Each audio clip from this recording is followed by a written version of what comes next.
Welcome back to the interview with Russell Earl Magowan. This is part 12. And you continue?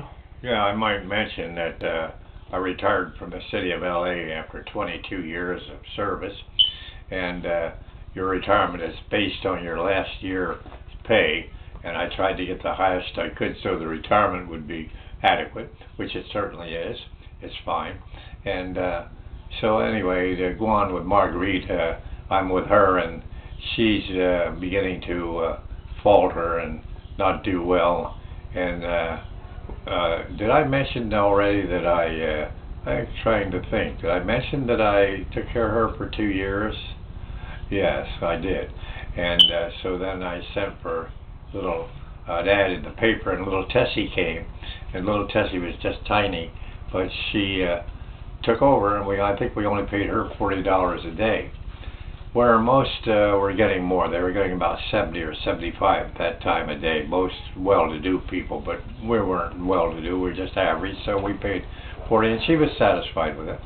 And she said, I'd be the one. I said, you'd be the one, yeah, I'd take care of her. She wanted to take care of her 24 hours a day, right off. I said, no, I'll help you. I'll take care of part-time. I don't want you to work that way. So, but the first 2 days she did. She took care of her for 24 hours a day for 2 days, and I slept and got rested up because I was exhausted. Then I began to feel pretty good, so then whenever Tessie wanted off, I would take over for her.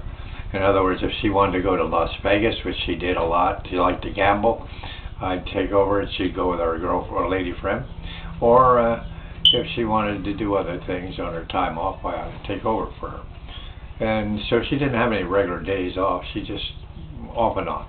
And it worked out real good that way for a while. And then Tessie got ill.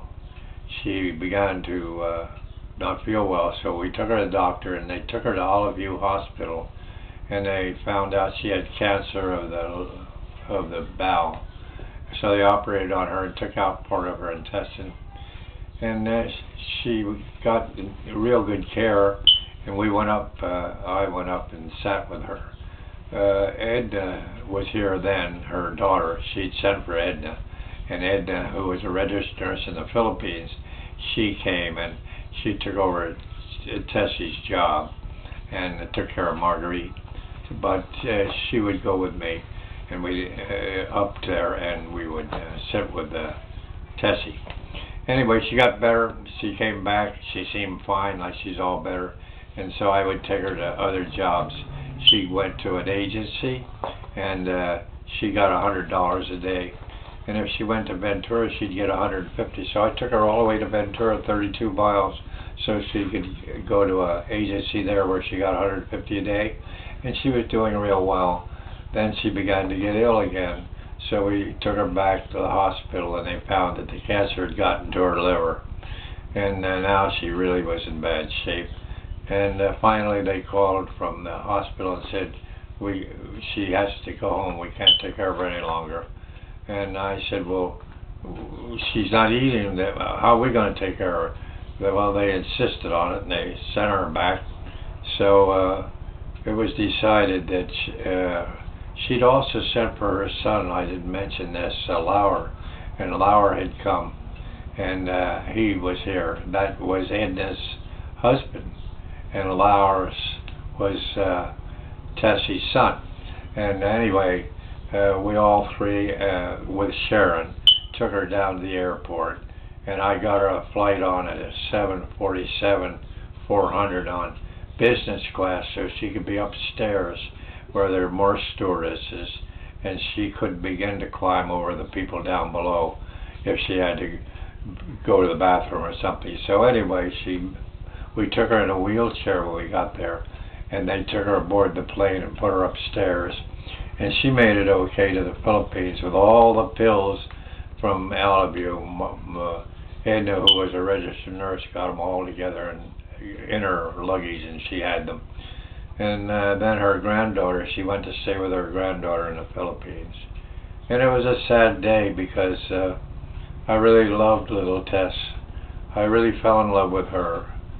I thought the world of her. She was really a beautiful, beautiful person.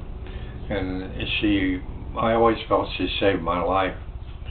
And the way she did, believe me, because I was very close to going, I could tell. I was so exhausted. But anyway, I felt badly that she left, and still do. And so Edna, she took over, and she did a beautiful job because she was a graduate of the University of the Philippines as a registered nurse. And while she was here, I got books for her, and she studied the books. She wanted to go to Sacramento and get her registered nurse's license here.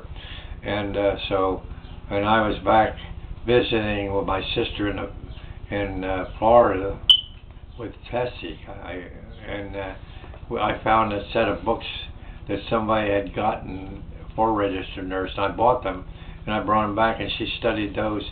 And she went to Sacramento, and she took the registered nurse's exam, and she went on the bus, and she passed the first time. And she's one of the few people that ever passed on the first time. They usually go 5 or 6 times to pass that exam. It's so difficult.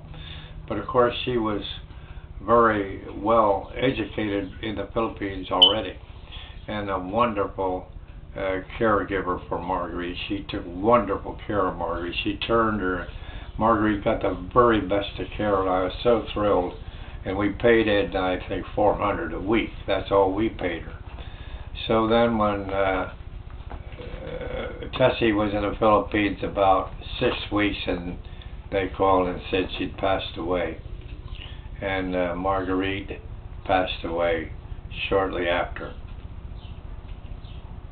So then Edna sold me Tessie's car for $1,000, and Lauer, he sold me his car for $1,000, which was a Mitsubishi, and I had given it to them because it wasn't mine, it was hers.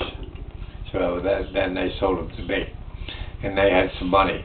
And then she got a job right away in a 52-bed institution, in a convalescent hospital, and it wasn't long before she had a registered nurse's license from the state of California. I took a photostat of it, and I was so proud of her doing it. She was like a daughter. She lived here a year and took care of me and Marguerite. So she just doing it, and now she's makes sometimes $1,000 a day, if you can believe that.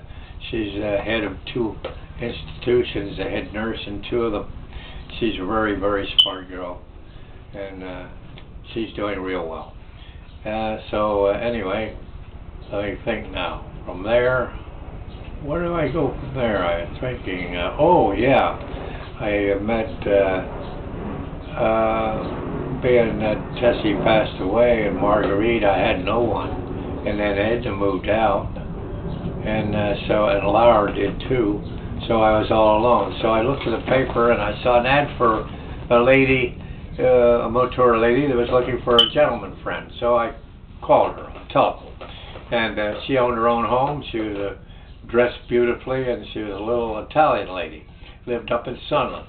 So I used to drive back and forth to Sunland to see her. And she barbecued, took me around to all her family, and we went together for about 2 months. Got along pretty good. And we went to movies and out to eat, and all. It was nice. I liked her. But anyway, then one day one of Tessie's relatives came over to visit, and she said they were having a party, birthday party. So I went over to the birthday party to Ching's brother's house and his wife, and I met Ching. And Ching was really pretty. She was a beautiful woman. In the face, she had a chin and a mouth. Really a pretty girl, a lady. But she was, I think, 78 years old, something like that. I didn't give a hoot how old she was. She's just nice. And she came to live. We got along real good, so I told her I was dating her. So she said she was going to go back to Houston. She's just up here visiting. But she sent to Houston and had her neighbor in his pickup truck bring all her stuff up here. She brought it all up here and put it on the patio, and she moved in with me. And Ching and I went all over the Philippines twice for a month at a time, and she was quite a lady. Ching's brother had been the athletic officer for Marcos, the president of the Philippines, and he had a wonderful position. And she knew Mrs. Marcos.